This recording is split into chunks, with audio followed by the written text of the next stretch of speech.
Major general Jacob Tharakan ഇവിടെ സൂചിപ്പിക്കുന്ന precision strike നമ്മളിപ്പോൾ പുതിയ യുദ്ധതന്ത്രങ്ങളിൽ കാണാറുണ്ട്. ഒരു വലിയ ഫുൾ ഫ്ലഡ്ജ്ഡ് വാർ എന്നുള്ളതിനപ്പുറത്ത് ഒക്ടോബർ 7 ശേഷം ഇസ്രയേൽ വളരെ ടാർഗറ്റഡ് ആയിട്ടുള്ള അറ്റാക്സ് നടത്തിയിട്ടുണ്ട്. അവർ ഇസ്മായിൽ ഹനിയെ കൊലപ്പെടുത്തിയത് ഇറാന്റെ തലസ്ഥാനത്ത് വെച്ചാണ്, ടെഹ്റാനിൽ വെച്ചാണ്. യഹിയ സിൻവർ കൊല്ലപ്പെട്ടു, നമുക്കറിയാം. അതുപോലെ തന്നെ ഹിസ്ബുള്ളയുടെ തലവൻ ഹസൻ നസറുള്ള ലബനനിൽ വെച്ച് തന്നെ കൊല്ലപ്പെട്ടു.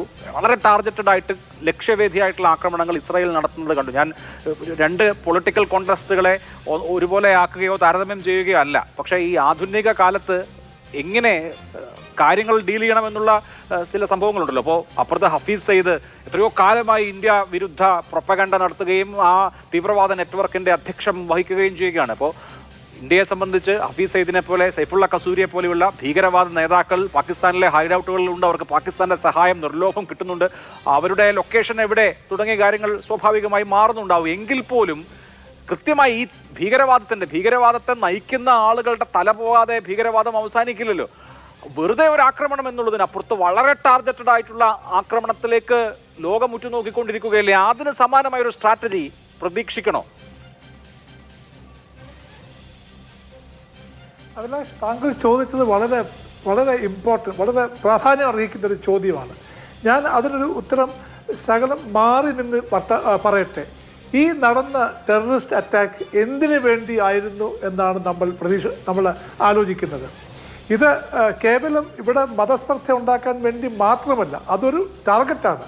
പക്ഷേ അതിനുമപ്പുറം ഇന്ന് പാകിസ്ഥാൻ ആർമി പാകിസ്ഥാനിൽ അവരുടെ റെലവൻസ് കുറഞ്ഞിരിക്കുന്നത് കൊണ്ട് പാകിസ്ഥാൻ ആർമിക്ക് അവിടെ റെലവൻസ് ഇരിക്കുവാനും അവർക്കെതിരെയുള്ള ഒപ്പോസിഷൻ എതിർപ്പ് കുറയ്ക്കുവാനും വേണ്ടി ഏറ്റവും നല്ല മാർഗം ഇന്ത്യയുമായിട്ടൊരു കൈ കൊടുക്കുന്നതാണ്. അതിൽ അവർ ജയിച്ചാലും അവർ തോറ്റാലും, അവർക്ക് നഷ്ടം വന്നാലും, അവർക്ക് ലിമിറ്റഡ് വിജയം വന്നാലും, അതെല്ലാം പാകിസ്ഥാൻ ആർമി ഡിഫൻസ് ഫോഴ്സസിൻ്റെ റെലവൻസ് അതിനുള്ള പാകിസ്ഥാനിൽ അത് കൂട്ടും. അതുകൊണ്ട് നമ്മുടെ പൊളിറ്റിക്കൽ എയിം, ഈ എന്ത് ചെയ്താലും നമ്മുടെ പൊളിറ്റിക്കൽ എയിം ഓവറോൾ നോക്കുകയാണെങ്കിൽ പാകിസ്ഥാൻ ആർമിക്ക് പാകിസ്ഥാനിൽ ഉള്ള റെലവൻസ് കുറയ്ക്കുക, പാകിസ്ഥാനി സാധാരണ ആൾക്കാർക്ക് പാകിസ്ഥാൻ ആർമിയോടുള്ള ദേഷ്യം വളർത്തുക, അങ്ങനെ ഈ തലപ്പത്തിരിക്കുന്ന ആൾക്കാരെ താക്കുക. അതിൻ്റെ കൂടെ തന്നെ ഈ താങ്കൾ പറഞ്ഞതുപോലെ ടാർഗറ്റഡ് അറ്റാക്സ് വേണം. കാര്യം ഈ ഹഫീസ് സയ്യിദും അതുപോലെ ഇരിക്കുന്ന മറ്റ് ലഷ്കർ എ തയ്യബയുടെ എല്ലാം തന്നെ ഒരാൾ ഒഴികെ പോലും എല്ലാവരും പാകിസ്ഥാൻ ആർമിയുടെ ചെലവിലും ആതിഥ്യത്തിലും കഴിയുന്നവരാണ്. അവരെല്ലാം ഈ പാകിസ്ഥാൻ ആർമിയുടെ അതിഥികളും അവർക്ക് പൈസ കിട്ടുന്നവരുമാണ്. അതുകൊണ്ട് പാകിസ്ഥാൻ ആർമിയെ ആദ്യമേ നിർവീര്യമാക്കണം. അതിൻ്റെ കൂടെ തന്നെ ഈ ആൾക്കാരെ നമ്മൾ ടാർഗറ്റ് ചെയ്യണം.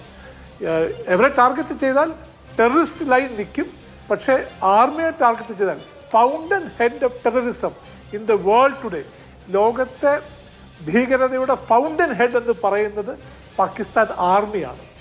അതുകൊണ്ടാണ് ഞാൻ പറഞ്ഞത് നമ്മുടെ political aim, military aim Pakistan ആർമിയെ താക്കുന്നത്. അത് POK പിടിച്ചാകാം, അത് വേറെ ഏതെങ്കിലും സ്ഥലം പിടിച്ചാകാം. ഏതെങ്കിലും ടെറിട്ടോറിയൽ ഗെയിൻസ് നമുക്ക് കിട്ടുകയാണെങ്കിൽ പാകിസ്ഥാൻ ആർമിയുടെ നിലവാരം കുത്തനെ ഇടിയുമെന്നുള്ള ഒരു സംശയവും വേണ്ട. തീർച്ചയായിട്ടും.